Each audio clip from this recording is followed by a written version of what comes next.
self-educated entrepreneur.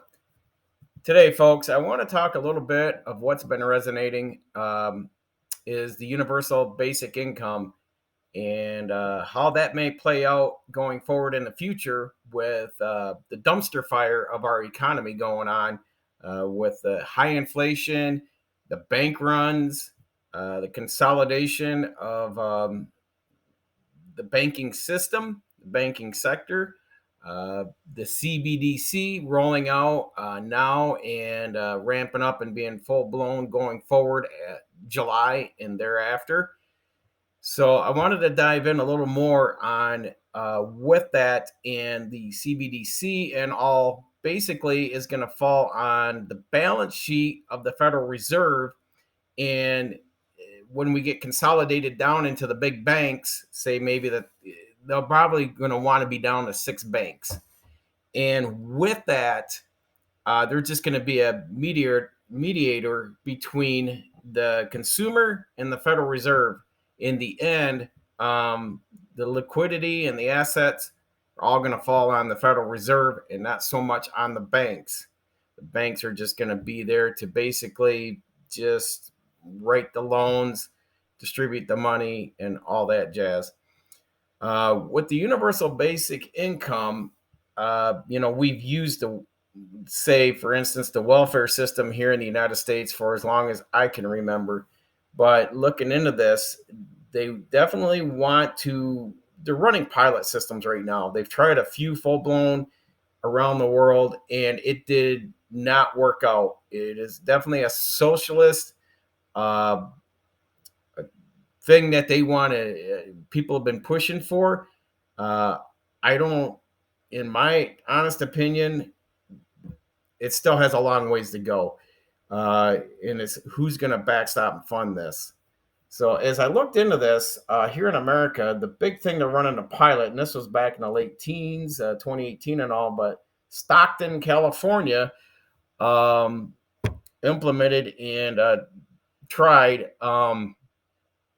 a no strings attached money to residents, and they're giving them $500 a month, and I believe it was 130 residents took part on this, and the mayor backed it because they were basically the most impoverished city in the nation at the time, with a lot of foreclosures when we came out of the 2008 to 2010 era. The city collaborated with different projects, different backers to fund this. So it was a privately funded system, but it was only for 18 months. Like I said, if you wanted something like this to go forward for say 1, 2, 3 decades down the road, there has to be more thought process, especially when you go across the United States. Now, the key thing here is they want this UBI to be available for anyone that's a $10,000 a year earner or below, up to someone is a billionaire like Richard Branson.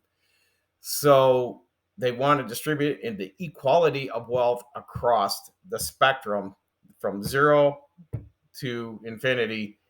And that's basically, they haven't deviated from that yet and said if you make 50,000 a year or below, you qualify for this. They haven't set any parameters or put anything in writing that I could find. So as we dive more into this, the city officials hope the experiment, which reportedly is funded by $1 million grant from the Economic Security Project, as well as $2 million from private foundations and individual donors.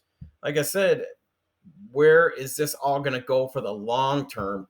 Not everyone's going to want to keep donating, especially when you're only looking at 100, 130 people on this compared to, say, 350 million people in the United States, and still growing.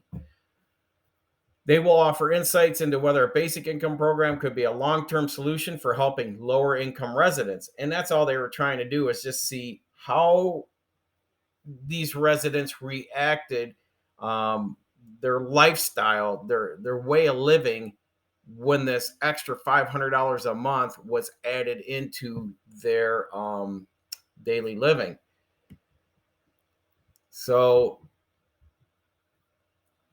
they can definitely going to have more discussion, which should be out by now in 2 or 3 years.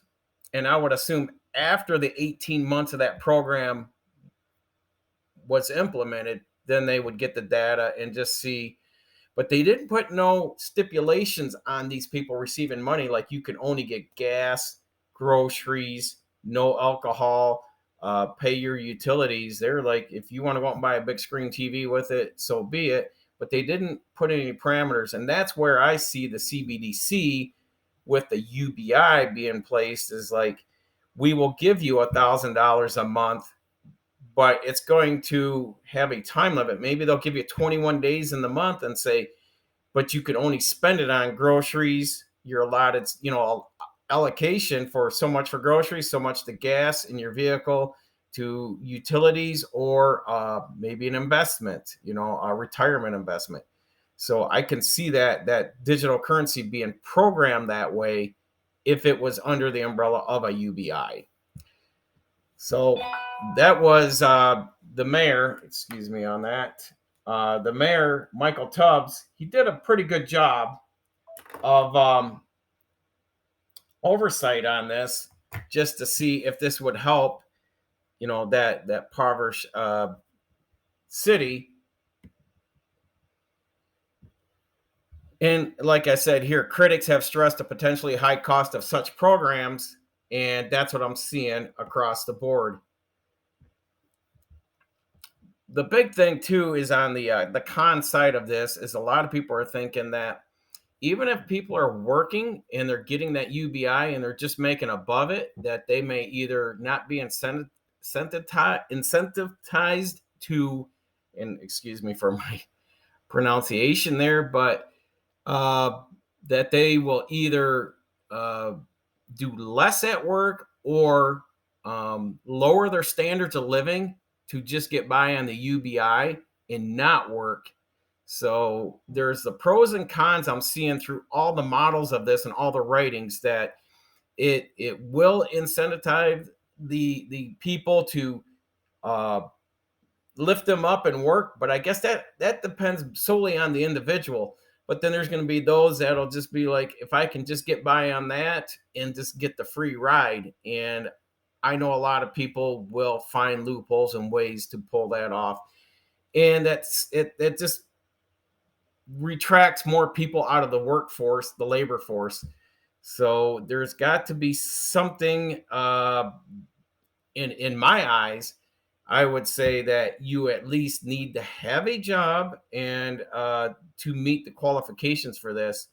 But they're saying, if the person is unemployed, looking for work, this will help give them a basic income to have some income coming in for food, gas, to get to interviews and what have you. I don't know. There, like I said, it's right on the fence of the pros and cons. So you can find something positive about it, and you can find the equal negative about it. This thing is really going to have to take some time to work itself through the system. So I'm not getting too concerned about it, but I definitely wanted to look into it. They humanize the results through surveys, qualitative interviews, and local artists. The city intends to engage participants more deeply and stimulate discussion more broadly. They definitely want to sit these people down and definitely see if their excuse me, their lifestyle improved being on it. Did it help them? Did it help them further something they were putting off? Maybe like trying to get some education behind them to up their skill sets to make themselves more marketable and more, I want to say, valuable to an employer. And like I said, with this channel, when we started, I am still a W-2 employee, but I'm still working towards building my businesses out. So I'm running dual-edged sword here. A lot of people just be happy to have a good paying job. And what a good paying job is for some people could be 30, 40,000. Others may need to have six figures a year. So everyone's needs and desires are all differently throughout this, especially in this discussion here. Finland was the first country I've seen that had a lot of data back from what they've done, and they awarded 2,000 of the Finns roughly $630 per month, but exclusively only targeted for the unemployed. And I saw that and I said, all right, the fact that it targeted exclusively the unemployed is important for a couple of reasons. It didn't teach us how people who have a source of income, already a job, especially on the lower irregular end, would treat this extra funding. So would they, as I was explaining, would this help them get more out of debt, or help them maybe up and get a better place, or maybe get away from living with family and get their own place? So this is what they're saying is, did it help them or not? The government changed its unemployment laws concurrently with the pilot, such that if you could not prove you were actively seeking a job, you'd lost that UBI. In the first 3 months, 94,000 Finns saw their benefits cut because they were not actively looking for work, that were fully unemployed. So the others that had the UBI but had a job, of course, they're still looking into that. Um, so work isn't the only thing that's monetarily uh, what people were going after. That a lot, like I said earlier, a lot of people, if they were working and they saw this UBI and they were just maybe making just above it or right at it, they may say, well, why should I get up and go to work every day if I'm making the equal amount taking this state funded federal government UBI?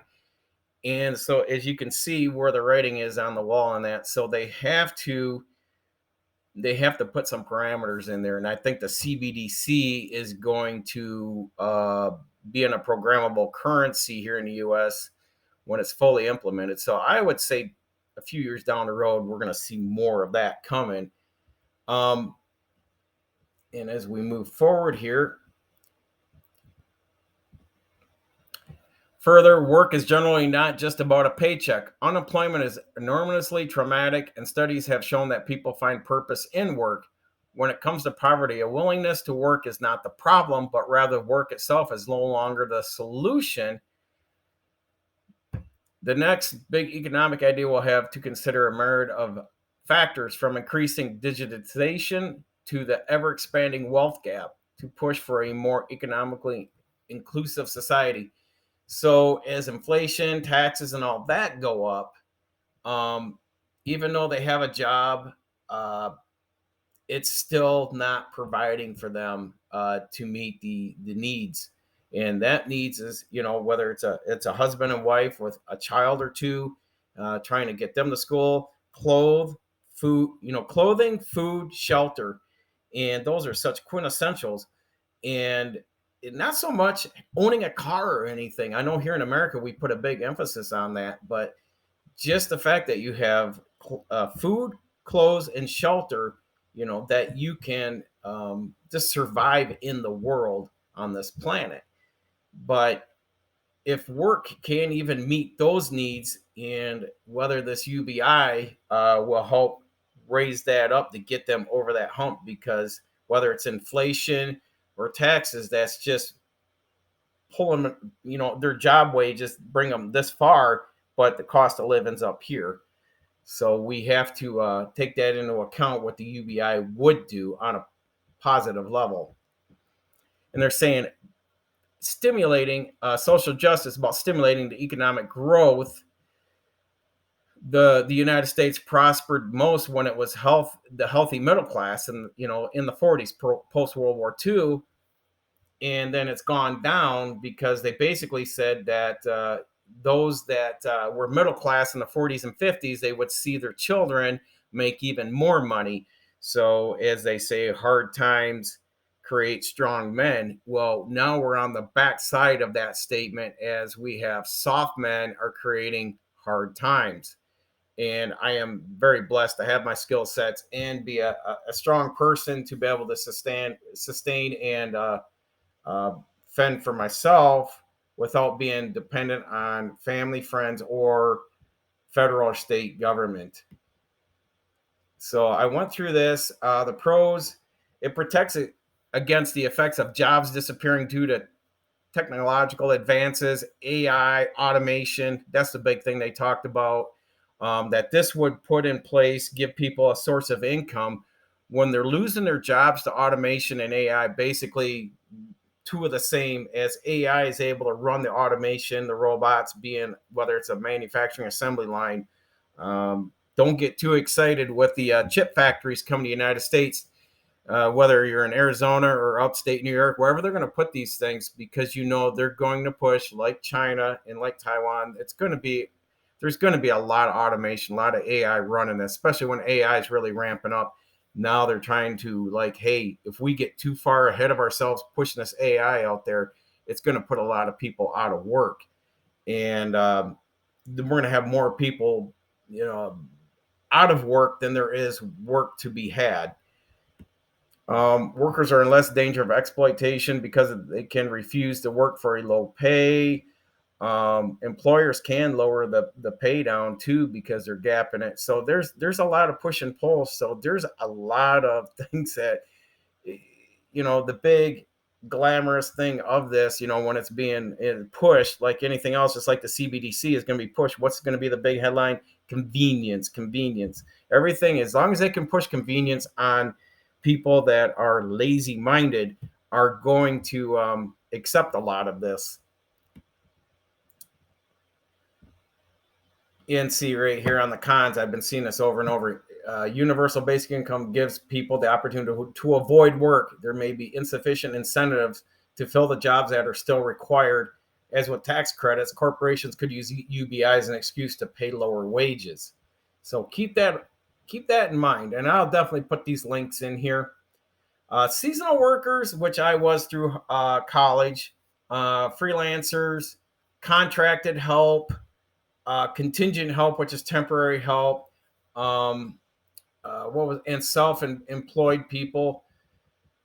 Uh, this could help them, or for the most part, because they're not full time. They're maybe 20, 30 hours, or maybe they're working so many months a year, then they're out of work for so many months a year. And landlords, without rent controls, landlords could increase rent to the extent that might swallow up most of the monthly allowance. So they may say, a lot of these rental apartments may see people making more money with the UBI added to their income, and they're going to up the rent, because they may be pricing these low income people in under market value. So this stuff has to be really thought through very, very thoroughly. I just want to bring that into light. I believe that people need to really educate themselves. And it's not like you have to go to college and you got to get that certification. You can do this stuff right here, just what I'm doing on the computer, sit down.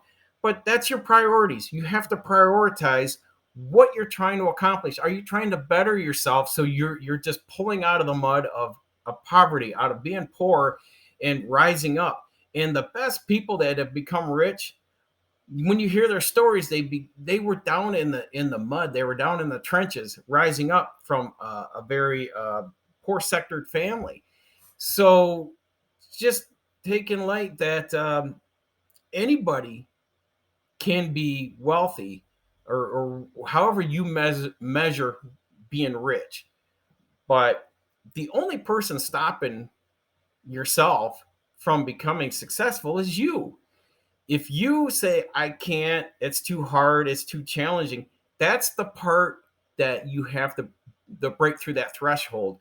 Fear and being challenged into things that you don't know, in study and learning things you don't know, and overcoming that, because it raises your self-esteem and your self-confidence to go forward and take on those challenges. as I'm doing here, and running businesses and working. I'm going 7 days a week.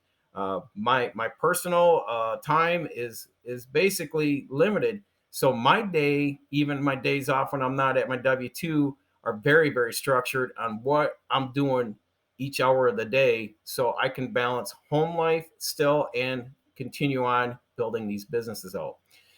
So until next time, folks, I just want you to stress this UBI. Don't get all jazzed up about it just yet. It still has a ways to go, and it's not, I think, until the CBDC is there, because I think the only way they're going to be able to put parameters on this is to basically program that money for the people that are on UBI. And I think they're just going to say, look, as long as you have a job, if you're making 40,000 a year and you're going to pick up a, $10,000 or $12,000 a year, or $6,000 or $8,000 a year, depending on how much they're going to pay out, whether it's $600 a month or $500 a month or $1,000 a month, but whatever they may pay out, if that goes through, it's basically going to go on top of your annual income, but that money will be controlled to where you can spend it. And so I would say, just keep an eye on this, keep it on the radar as after the CBDC rolls out, because once they've got that in our system, and trust me, I'm not a fan of it. I don't care for the Fed, and I don't care for the CBDC, but a lot of things are basically beyond our control. We as individuals, the only way we can push back on this is, for the most part, is as a country, as a nation. If you don't like something, and as I told my spouse, find out who our representative, our congressman, and our senator. I want those emails, and I'm gonna, I've been writing to them saying, I don't go with this narrative. I don't go with what's being pushed upon us. And even with the CBDC and all that, I'm just like, no, we got to let them know we're not wanting this. But that's all up to all of us, one leading to the other. So we keep building each other up, because one person can't stop all this, but as a nation, we can. So until next time, I want you folks to stay safe and continuing educating yourself into the know of things you don't know. And we'll see you soon.